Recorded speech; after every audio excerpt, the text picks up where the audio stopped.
Kelly. The Badger volleyball team, winners of 9 straight matches, begins a 4-match road swing this week. The first-place Badgers take on second-place Purdue on Wednesday in West Lafayette. That match will begin at 6:30 p.m. Central and be televised by BTN. UW will then play at Indiana on Saturday at 6 p.m. Head coach Kelly Sheffield is here. We'll have some opening comments and take questions. I'm awfully proud of the way that we played yesterday against a really good team. Thought we were locked in, executed a game plan about as well as we've done all year long.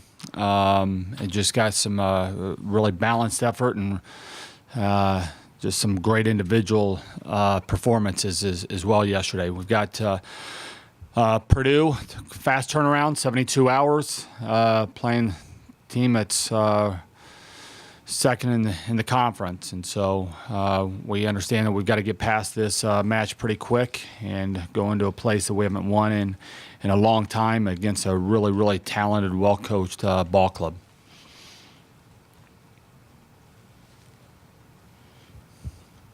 What are the specific challenges that Purdue has that you have to prepare for in this short turnaround? It's a lot. I really like that team. They play really hard, number one. I mean, it's they've got a lefty on the right, Annie Drews, who's probably probably one of the players who's in the running for Big Ten Player of the Year. They've got three-headed monster in the middle, 3 different players that are awfully good. Freshman Catino that's playing out of her mind the past couple weeks. Ball control, as usual, typical Purdue team in the backcourt. Very good ball control, tough defensively. Outside hitter and Stahl that seems to be getting more confident and better every match. They've worked in a couple of freshmen that are just getting better and better and better. It's a team that can go an awful long way. I think they're really talented. Rob. Just pointed out, obviously, that the win yesterday is the first time in beating Nebraska in over 30 years. What do you want your team to take from that note that it ended such a long streak against Nebraska and was able to hopefully build on that, obviously, for the big picture? What do you want to take from that? That was something we mentioned. It's something our team takes pride for. There's a lot of great players that have come through this program, and a lot of great teams our squad understands the history and tradition here, and to think it's been that long, that gets to the point where you just say, all right, enough's enough. That's too long. But I think more than what you take about ending a losing streak or whatever is how you're playing.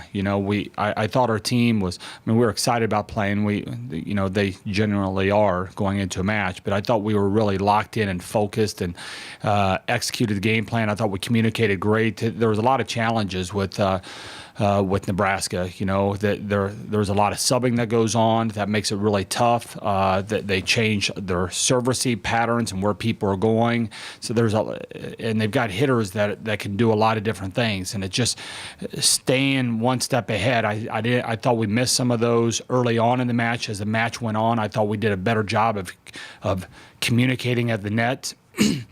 When those changes were happening, rather than being one step behind, and that's a real tough thing when you're going against Nebraska. The other thing is they probably tool off your block as well as anybody in the country. So you think that your block is up there and you're situated really well, and you've got your hands positioned right, and they're just chipping off your hands, and that can get really frustrating.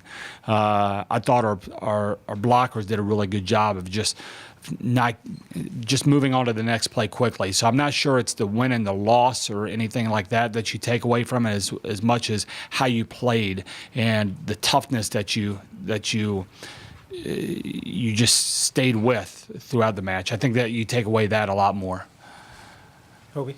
Since the loss to Penn State, you guys have only lost 1 set. Is this the same team that you saw in that game that match against Penn State, or is this a completely evolved team? Well, I hope we're not the same team. I mean, that would be disappointing if we were. I think we've we take pride in getting stronger as the season goes on, and learning as the season goes on. And yeah, there were some hard lessons to take from that, but there's lessons to be taken from about every match. I mean, there's things that we learned last night that we hope to carry with us and make us stronger. And so yeah, I think we're a lot different team. I think we're communicating way better out in the court. I think we're getting over this. I thought early on in the year, maybe some of our success, we were a little bit, I don't know if giddy is the right word, but there wasn't this strong desire and purpose of just going at people, going after them hard. And you've got to have a team that takes pride into that. And I'm not sure we were really doing that. I want to fall short of saying we were just patting ourselves on the back, but it wasn't that inner toughness and desire that I think championship teams have. And I think we've locked into that a little bit better than maybe what we were for part of the season. Brian? Kelly, what makes for a good libero, and does a good libero have to be a little off center to field some of those balls that are rocketed her way? Oh yeah, if you're asking me, there needs to be a little crazy in that position? Yeah, and Taylor Morey's got a lot of crazy in her, and I love it. It's there's a fearlessness about, I go back to when we were at Colorado State, and this kid goes into the bleachers and helicopters and flips. I mean, it was brutal. It's the only time in my entire coaching career I've actually ran after a kid when they went down. I've seen a lot of really bad injuries. I thought I was going to come up on this pile of mess that was just going to be, I don't know, I was scared for her. And she got back right up, and I said something to her about her just being overly dramatic. She threw some curse words at me and was angry that she didn't make the play. And, and that's Taylor Morey. It's there's a mentality that goes with the position, but there's incredible skill, and she's worked really hard with Brittany Dildine on fixing some of the things that we thought that needed to be fixed, and she takes a lot of pride. But she's playing as well as anybody in the country right now at that position. Rob? Kelly, Gary talks about the routine that they've gotten into with their 11 a.m. kickoffs. How about your team with its Wednesday weekend, turnarounds? And is this the toughest one in terms of going from one ranked team to the other that you've had in this little stretch of those Wednesday games, then turning around or coming off of a weekend? I think it's really tough, yeah. And this Wednesday's weekend, I don't know. I still haven't figured it out. It's it's really hard to give your players the rest that they need. It's really hard to get some hard training days in.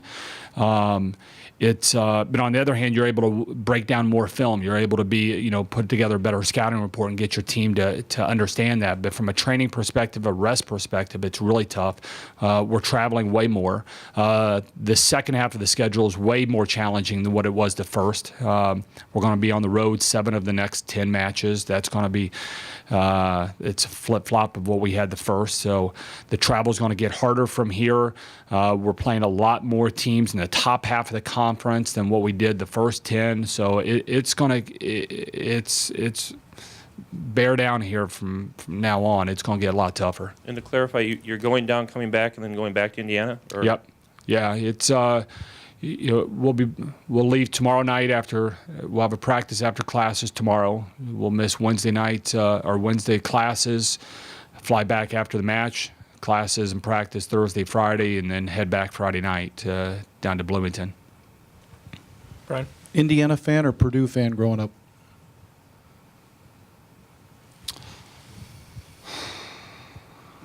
Man, Ball State. I mean, we thought we could do some things as well. Yeah, it's IU basketball was pretty good at that time, and they were rolling. I was a Gene Cady fan, so probably a little bit of both. I know that's kind of a cop-out, but probably a little bit more IU in Muncie than what it was Purdue would probably be my guess. I'd say right now you go around Delaware County and Muncie, there's a lot more Boilermaker fans probably. That's part of it's what the Shondells have done. Anything else for Coach? Thanks a lot, guys. Thanks, Coach.